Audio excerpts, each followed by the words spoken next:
சென்னை குரோம்பேட்டை வெற்றி திரையரங்கில் அஜித்குமாரின் good bad ugly படம் திரையிடப்பட்ட போது தியேட்டரின் மேல் பகுதியில் சிறிய குச்சியில் தொங்கவிடப்பட்டிருந்த மிரர் பால் லைட் இளம் ரசிகையின் தலையில் விழுந்ததால் அவர் வலியால் அலறினார்.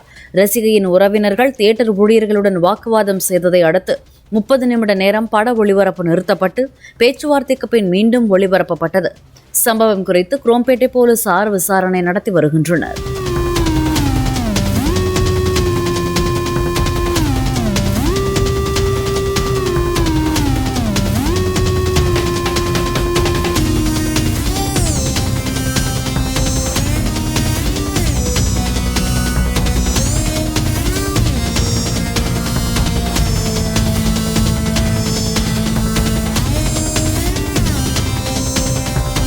பிளே ஸ்டோர் மற்றும் ஆப் ஸ்டோரில் இருந்து பாலிமர் செயலியை QR கோடு மூலம் பதிவிறக்கம் செய்யுங்கள்.